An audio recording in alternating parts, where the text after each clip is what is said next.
Nampally furniture షాప్లో rescue operation ముగిసింది. మొత్తం 5 మృతదేహాలు లభ్యమయ్యాయి.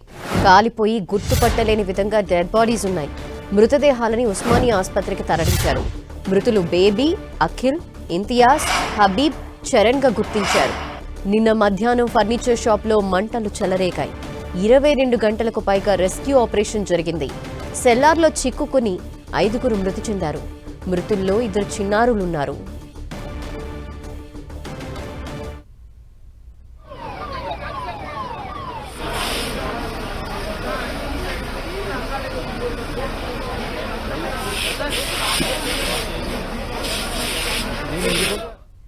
ప్రమాద తీవ్రత ఎక్కువగా ఉండటంతోనే రెస్క్యూకి సమయం పట్టిందన్నారు ఫైర్ డీజీ విక్రమ్ సింగ్. ప్రమాదంపై విచారణ చేస్తామని తెలిపారు. తెల్లారి ఈ మంటలు కంట్రోల్ అయిన తర్వాత మా టీమ్స్ లోపలికి దిగిన తర్వాత మన మొదటి బాడీ 9:15 AM మనకు దొరికింది. అలాగే సర్చ్ కంటిన్యూ చేసాము. చివరిలో 5th బాడీ కూడా ఇప్పుడు జస్ట్ ఒక 10 నిమిషాల కింద మనము రిట్రీవ్ చేసాము. ఈ 5 బాడీస్ని వెంటనే మనము ఉస్మానియా హాస్పిటల్కి ఇప్పుడు పంపించాము అండి. అయితే మనకు చెప్పిన ప్రకారం మనకు ఇచ్చిన సమాచారం ప్రకారం 5 ఉన్నవారు. ఆ 5 బాడీస్ని మనం రిట్రీవ్ చేసి ఇప్పుడు ఉస్మానియాకి పంపించామండి. ఇంకా ఇప్పుడు నేను ఇమీడియట్గా డీటెయిల్స్ గురించి చెప్పలేను, ఎందుకంటే ఇప్పటి వరకు మా టీమ్స్, మా సిబ్బంది, ఆల్ డిపార్ట్మెంట్స్ మనం ఓన్లీ ఈ మంటలు కంట్రోల్ చేయటం, బాడీస్ ఐడెంటిఫై చేయడం, రిట్రీట్లో బిజీ అయిపోయాను. It could be a short circuit, it could be some kind of a cigarette or butt something, it could be some kind of stove also. ఎందుకంటే మనం చూస్తున్నాము ఇది బేస్మెంట్ అండి. బేస్మెంట్ ఉద్దేశం ఒక్కటే ఉంటుంది, basement is meant only for parking. బేస్మెంట్కి వేరే ఉపయోగం పడటానికి లేదండి. This is a clear gross violation of the guidelines. It's a totally illegal act for which prosecution will be launched against them. అయితే బేస్మెంట్లో ఈ సామాన్ పెట్టకుండా, ఫర్నిచర్ పెట్టకుండా చాలా డేంజరస్ ఫ్లేమబుల్ కెమికల్స్, ఈ రెగ్జిన్, ఈ మ్యాట్రసెస్ అన్నీ పెట్టుకున్నారు. దాని వల్లనే మనం ఇక్కడ పెట్టినంత బెస్ట్ ఎక్విప్మెంట్ పెట్టినా కూడా మనకు కంట్రోల్ చేయడానికి ఇంత కొద్దిగా టైం పడింది, కానీ మా వాళ్ళు మొత్తం కంట్రోల్ చేయగలిగారు. సో వాళ్ళు ఈ సామాన్ పెట్టకుండా అక్కడ వాచ్మెన్ లాంటి ఒక ఫ్యామిలీ, ఒక లేడీ, పిల్లల్ని కూడా అక్కడ అకామిడేషన్ ఇచ్చారు. వాళ్ళు అక్కడ కుకింగ్ చేసి పడుకోవాలి అని అది కూడా మేనేజ్మెంట్ చేశారు. That is again an extremely gross violation of the guidelines. Rescue operation కి సంబంధించిన మరింత సమాచారం మా ప్రతినిధి ప్రతాప్ అందిస్తారు. నాంపల్లి ఫైర్ ఇన్సిడెంట్ సంబంధించిన రెస్క్యూ ఆపరేషన్ ముగిసింది. దాదాపు 20 గంటలకు పైగా కొనసాగిన ఈ రెస్క్యూ ఆపరేషన్ లో ఎవరైతే బిల్డింగ్ లో చిక్కుకున్నారో 5 మందికి సంబంధించిన బిల్డింగ్ లో చిక్కుకున్న వారందరినీ కూడా ఫైర్ సిబ్బంది డెడ్ బాడీస్ అన్నింటినీ కూడా గుర్తించడం జరిగింది. వాటిని డెడ్ బాడీస్ అంతా కూడా తీసుకురావడం జరిగింది. చూడొచ్చు, మొత్తం ఈ బిల్డింగ్ మొత్తం 4 ఫ్లోర్లు ఉండడంతో సెట్ బ్యాక్ లేకపోవడంతో ఫైర్ కావడం, ఒక్కసారిగా ఫైర్ అయిన తర్వాత ఇక్కడ ఫైర్ ఇంజన్ చుట్టుముట్ట లేకపోయింది. అదో మొత్తం మంటలు పెద్ద ఎత్తున కానీ, అదేవిధంగా పూర్తిగా ఫర్నిచర్ సంబంధించిన బిల్డింగ్ కాబట్టి 2-3 ఫ్లోర్లు అంతా కూడా ఫర్నిచర్ ఉండడంతో ఫోమ్ గానీ పెద్ద ఎత్తున మంటలు వ్యాపించడంతో చాలా వేగంగా ఇన్సిడెంట్ అయితే చాలా తీవ్రత పెరిగిందని చెప్పుకోవచ్చు. దీనికి సంబంధించి ఇల్లీగల్ గా ఫైర్ డీజీ విక్రమ్ సింగ్ కూడా కాసేపటి క్రితం కూడా మాట్లాడుతూ కూడా ఇల్లీగల్ గా పూర్తిగా వివరించారు. కాబట్టి బిల్డింగ్ లో మొత్తం సెల్లార్లో పార్కింగ్ ఉండాల్సిన ఈ సెల్లార్లో పూర్తిగా కూడా బిజినెస్ కోసం కార్యకలాపాలు నిర్వహించారు.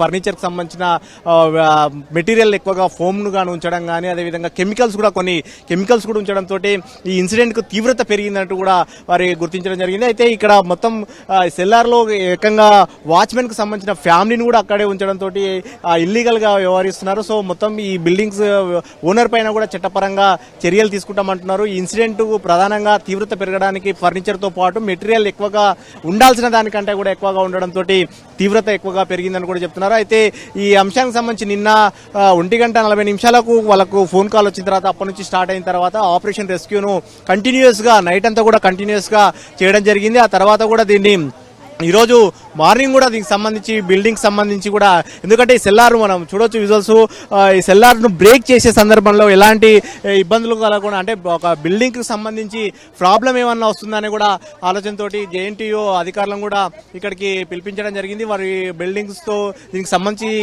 బిల్డింగ్స్ కి సంబంధించిన స్ట్రెంత్ కి సంబంధించి కూడా చూడడం జరిగింది. ఎలాంటి ఇబ్బంది లేదన్న తర్వాతనే దీన్ని బ్రేక్ చేశారు. మొత్తం సెల్లార్ ను బ్రేక్ చేసి ఫైర్ ఫైటర్స్ లోపలికి వెళ్లి ఫోమ్ అంతా కూడా ఏదవుతున్నారు కాబట్టి కాబట్టి ప్రత్యేకంగా టెక్నాలజీని కూడా దీంట్లో ఉపయోగించినట్టు కూడా అధికారులు చెప్తున్నారు.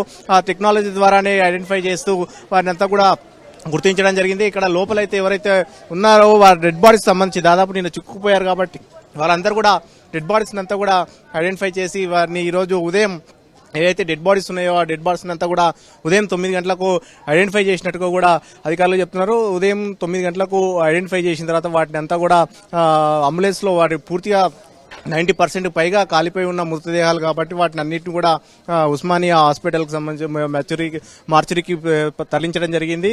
అక్కడ వారికి DNA టెస్టులు అంటే వారి దాదాపు వారి బాడీస్ అంతా కూడా గుర్తించారు కాబట్టి నెక్స్ట్ దీనికి సంబంధించి కూడా ఫర్దర్ గా ఇలాంటి ఇన్సిడెంట్ కి సంబంధించి దానిపైన కూడా ఫోకస్ పెడతామంటూ కూడా ఫైర్ డిపార్ట్మెంట్ చెప్తుంది. విక్రమ్ సింగ్ గారు కూడా అసలు మాట్లాడుతూ ఇలాంటి బిల్డింగ్స్ పైన అన్నిటిపైన కూడా సెర్చ్ కూడా చేస్తాం, ప్రత్యేకంగా సెర్చ్ చేసి వీటికి సంబంధించి కూడా ఎలాంటి చర్యలు తీసుకుంటామో దానికి సంబంధించి కూడా ఎవరైనా చట్టపరంగా ఇల్లీగల్ గా ఎవరైతే యాక్టివిటీస్ నిర్వహిస్తుంటారో వారిపైన కూడా ఖచ్చితంగా యాక్షన్ తీసుకుంటామంటూ కూడా ఫైర్ డిపార్ట్మెంట్ చెప్తుంది. ప్రత్యేకంగా దీనికి సంబంధించి కూడా దాదాపు 20 గంటలకు పైగా దీనికి రెస్క్యూ అంతా కూడా చేసి మొత్తం దీన్ని అంతా కూడా ఫోకస్ చేయడం జరిగింది.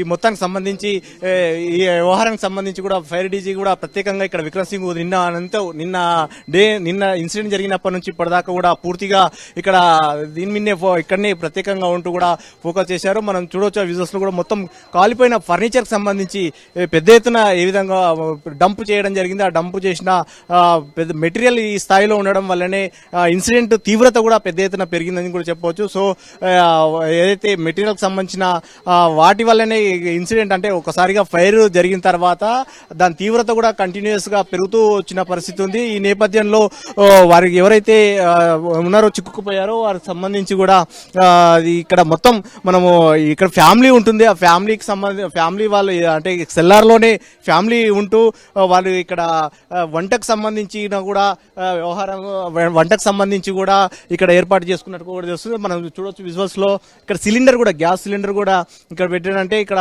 తీవ్రత ఎంత నెగ్లిజెన్స్ అనేది కూడా కనబడతా ఉంది. సో ఈ నేపథ్యంలో ఈ బిల్డింగ్ సంబంధించి ఓనర్ పైన కూడా ఖచ్చితంగా చట్టపరమైన చర్యలు తీసుకుంటాం. ఇలాంటి ఇల్లీగల్ యాక్టివిటీ నిర్వహించారు కాబట్టి వారిపైన కూడా ఖచ్చితంగా యాక్షన్ ఉంటుంది అని కూడా చెప్తున్నారు. ఆయన పైన పూర్తి క్రిమినల్ వ్యవహరించారు కాబట్టి క్రిమినల్ యాక్షన్స్ ఖచ్చితంగా వారిపైన కూడా ఉంటాయని కూడా ఆఫీసర్ చెప్తున్నారు. సో ఈ ఇన్సిడెంట్ సంబంధించి తీవ్రత మొత్తం అయితే 4 చుట్టుముక్కల బ్యాక్ సైడ్ గానీ ఫ్రంట్ సైడ్ గానీ బ్రేక్ చేసి వాటిని చేసే ప్రయత్నం చేశారు. మనం ఫ్రంట్ లో నుంచి చూసాం, ఇప్పుడు బ్యాక్ సైడ్ నుంచి అంతా కూడా ఇన్సిడెంట్ సంబంధించి దీనికి సంబంధించి అదుపులోకి తీసుకొచ్చేందుకు కూడా 4 వైపుల నుంచి కూడా బ్రేక్ చేసి ఫైర్ సిబ్బంది అంతా కూడా లోపలికి వచ్చి వాటర్ ను కొట్టి అంతా కూడా దీన్ని అదుపులోకి తీసుకురావడం జరిగింది. సో మొత్తం మీద ఇప్పుడు ప్రజెంట్ అయితే ఇక్కడ సిచ్యువేషన్ చూసినట్లయితే కనుక ఇక్కడ రెస్క్యూ ఆపరేషన్ అంతా కూడా కంప్లీట్ కావడం జరిగింది. ఇక్కడ ఈ వ్యవహారానికి సంబంధించి కూడా మొత్తం మీద ఈ రెస్క్యూ ఆపరేషన్ కంప్లీట్ కావడంతో